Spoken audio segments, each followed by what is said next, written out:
As humans, we've always had this itch, right? This deep-seated need to see what's over the next hill, to push into the unknown. But what if the biggest mysteries aren't just out there in the physical world?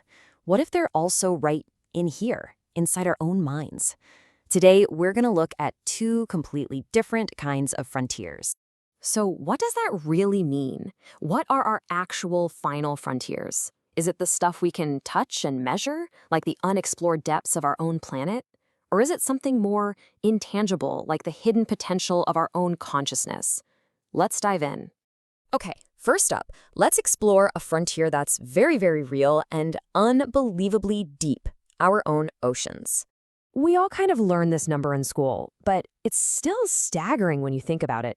The ocean covers 70% of the Earth's surface. It is, hands down, the biggest living space on our planet, just teeming with more life than anywhere else. Now, you might be thinking, hey, haven't we mapped the whole planet by now with satellites and all that? And in a way, you're right, but that's like looking at a map of a city that only shows you the major freeways. The reality is, only about 27% of the seafloor has been mapped with modern, high-resolution tech. And that's the kind of detail you actually need to find anything. And the difference is just, it's night and day. Satellite mapping gives us this blurry, kind of general idea of what's down there, but multi-beam sonar, which is usually on ships, gives you a super detailed 3D picture. It shows you mountains, canyons, even shipwrecks. Without that, we are pretty much flying blind. And get this, just let it sink in for a second. We actually have more detailed maps of the moon and Mars than we do of the bottom of our own oceans. And when it comes to actually seeing it with our own eyes or with a camera, we've visually explored less than 0.001%. The rest, it's a complete mystery. And yet, in that tiny, tiny fraction that we have checked out, the discoveries have been absolutely incredible. Scientists figure there could be up to 1 million different species in the ocean, and roughly 2/3 of them totally unknown to us. We are literally describing almost 2,000 new species every single year. So this is a frontier that is actively giving us new, verifiable discoveries right now.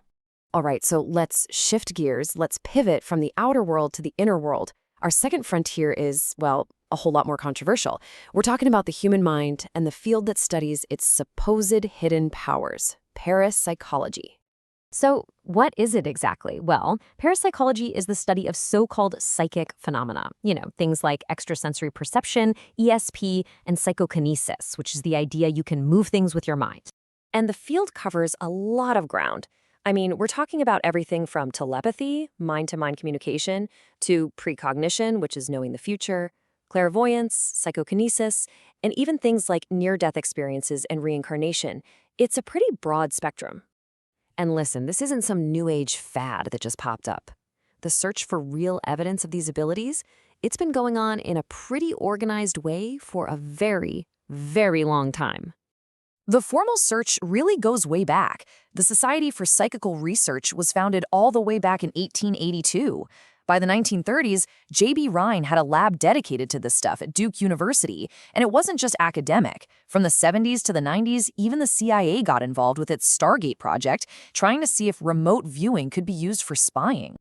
So after 2 decades of top-secret government research, what did they find? Turns out, nothing. The project was totally shut down in 1995. The official conclusion was that it was never useful for a single intelligence operation and that the data it produced was just vague, wrong, and ultimately useless. Okay, so let's put these two frontiers side by side for a direct, head-to-head comparison.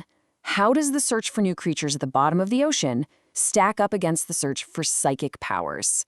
This table really lays it all out. In ocean exploration, we use concrete tools, sonar, submersibles. For parapsychology, they use methods like card guessing, sensory deprivation experiments, or tests with random number generators. But here's the absolute key difference: reproducibility. Ocean maps and data are verifiable. Anyone can go check them. Parapsychology, after more than a century of trying, has failed to produce a single, reliably repeatable piece of evidence for any of its claims. And that leads you right to the scientific consensus. One is mainstream science, and the other is widely considered a pseudoscience. And hey, this isn't just some fringe opinion. Back in 1988, after a huge review of the entire field, the U.S. National Academy of Sciences came to a pretty powerful conclusion. They said there is, quote, no scientific justification from research conducted over a period of 130 years for the existence of parapsychological phenomena. So, why such a harsh verdict? Well, it really boils down to some fundamental scientific problems. There is not one single repeatable experiment that works consistently. A lot of the historical studies have been shown to have flawed designs or poor controls. The claims themselves often contradict the basic laws of physics as we know them. And unfortunately, the field has a pretty long history of fraud and people only reporting the results that fit their beliefs. And this really brings us to the most important point here. The difference between these two frontiers isn't really about what we're exploring. It's about how we explore it. This is our single most powerful tool for exploring any frontier, the scientific method. It's this careful process. You observe something, you form a hypothesis, you test it with a controlled experiment, and, this is the most important part, you allow others to replicate it. It's the process that lets us find bizarre new species in the crushing dark of the ocean. And it's the exact same process that, so far, has found no real evidence for psychic power. So when you think about it, maybe the greatest tool for exploration isn't a deep-sea submersible or a theory about the mind. Maybe it's a method, a rigorous way of thinking that helps us tell what's real from what we just want to be real. And the only question left is, where's that method going to take us next?